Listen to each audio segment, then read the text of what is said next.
राधे राधे भक्तों, यदि किसी मनुष्य की उम्र 30 वर्ष हो जाए और अभी तक विवाह न हुआ हो तो सबसे पहले उसे घबराना नहीं चाहिए। जीवन में हर कार्य का समय भगवान ने पहले से तय कर रखा है। कई बार हम जल्दी चाहते हैं पर प्रभु की योजना थोड़ी अलग होती है।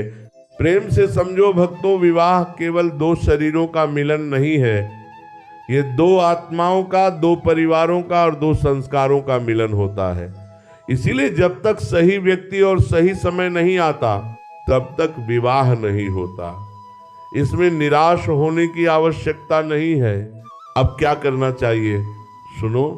पहली बात, अपने मन में चिंता और हीन भावना मत आने दो। कई लोग 30 के बाद भी बहुत अच्छे जीवन साथी पाते हैं और सुखी जीवन जीते हैं। इसलिए मन में यह मत सोचो कि अब देर हो गई। प्रभु की दृष्टि में कभी देर नहीं होती। दूसरी बात, अपने जीवन को सुधारो, अपना स्वभाव, व्यवहार और जिम्मेदारी बढ़ाओ।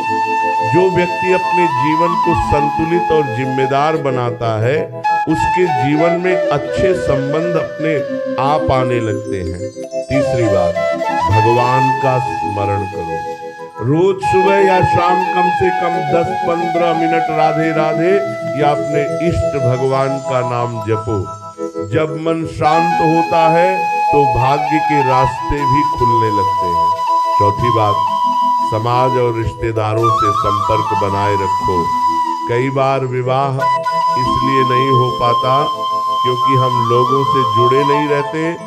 अपने माता पिता और परिवार को भी सहयोग करो ताकि वे अच्छे रिश्ते ढूंढ सके। पांचवी बात, धैर्य रखो। जीवन में धैर्य बहुत बड़ा साधन है। जो व्यक्ति धैर्य रखता है भगवान उसके लिए सही समय पर सही मार्ग बना देते हैं। भक्तों याद रखो, कभी कभी भगवान विवाह में देर इसलिए करते हैं ताकि आपको ऐसा जीवन साथी दे जो जीवन भर आपका साथ निभाए।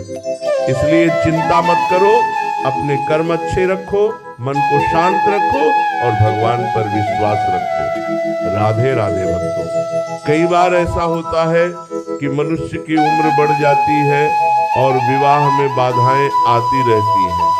तब मन घबराने लगता है कि आखिर क्या करें। पर भक्तों, जीवन में कोई भी समस्या ऐसी नहीं है जिसका समाधान भगवान के पास न हो। बस हमें धैर्य, श्रद्धा और सही प्रयास करना चाहिए। अब सुनो, विवाह जल्दी होने और जीवन सुखी चलने के कुछ सरल उपाय। पहला उपाय, भगवान का नाम जप। रोज सुबह उठकर स्नान के बाद कम से कम 108 बार राधे राधे या अपने इष्ट भगवान का नाम जपो। भगवान का नाम मन को शुद्ध करता है और भाग्य के द्वार खोलता है। जब मन शुद्ध होता है तो अच्छे संबंध अपने आप आने लगते हैं। दूसरा उपाय, गुरुवार का व्रत। हर गुरुवार को भगवान विष्णु और माता लक्ष्मी का स्मरण करो, पीले वस्त्र पहनने का प्रयास करो और केले के वृक्ष के पास दीपक जलाओ। यह व्रत विवाह में आने वाली बाधाओं को धीरे धीरे दूर करता है। तीसरा उपाय, माता पिता की सेवा। भक्तों याद रखो, माता पिता की सेवा बहुत बड़ा पुण्य है। जो अपने माता पिता का आदर करता है भगवान उसके जीवन की कई कठिनाइयां सरल कर देते हैं। उनकी सेवा से घर में सकारात्मक ऊर्जा बढ़ती है। चौथा उपाय, अपने स्वभाव को मधुर बनाओ। कई बार विवाह में देरी का कारण हमारा स्वभाव भी होता है। इसीलिए अपने व्यवहार को नम्र और समझदार बनाओ। जो व्यक्ति शांत, जिम्मेदार और प्रेम से बोलने वाला होता है उसके लिए अच्छे रिश्ते जल्दी आते हैं। पांचवा उपाय, दान और सेवा। हर महीने अपनी क्षमता के अनुसार गरीबों को भोजन, कपड़े या अनाज का दान करो। जब हम दूसरों की मदद करते हैं तो भगवान भी हमारे जीवन में कृपा बरसाते हैं। भक्तों याद रखो, विवाह जल्दी होने का सबसे बड़ा मंत्र है धैर्य और भगवान पर विश्वास।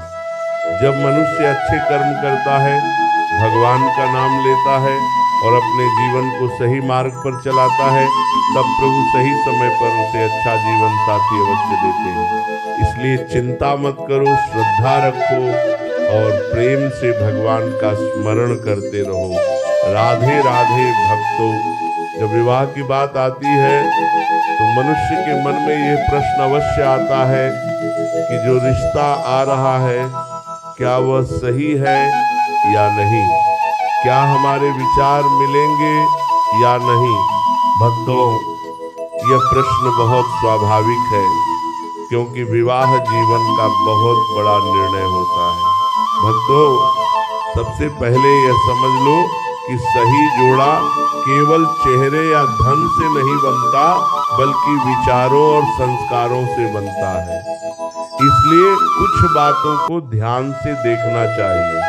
भक्तों, पहली बात स्वभाव और संस्कार। देखो भक्तों, सामने वाले का स्वभाव कैसा है, क्या वह विनम्र है, बड़ों का सम्मान करता है और दूसरों की भावनाओं को समझता है। अगर किसी मनुष्य के संस्कार अच्छे हैं तो जीवन में बहुत सी समस्याएं अपने आप हल हो जाती हैं। दूसरी बात, विचारों का मेल। विवाह से पहले ये समझने की कोशिश करो कि जीवन के बारे में उसके विचार क्या हैं। परिवार, जिम्मेदारी और भविष्य के बारे में वह क्या सोचता है। यदि दोनों के जीवन के लक्ष्य और सोच लगभग एक जैसी है तो जीवन सुखी चलने की संभावना बहुत बढ़ जाती है। तीसरी बात, बातचीत और समझ।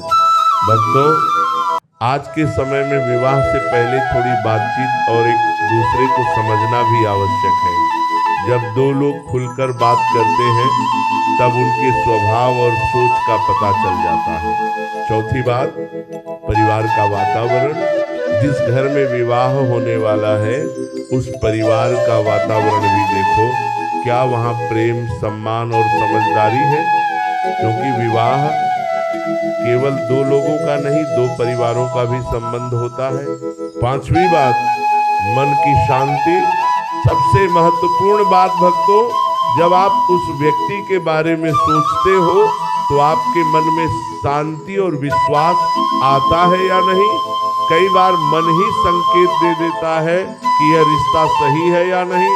भक्तों, याद रखो, जहाँ सम्मान, विश्वास और समझ होती है वहीं सुखी विवाह होता है। सिर्फ सुंदरता या पैसे से घर नहीं चलता, घर चलता है प्रेम, धैर्य और अच्छे संस्कारों से। इसलिए भगवान का नाम लो, अपने माता पिता और बड़ों की सलाह लो और धैर्य से निर्णय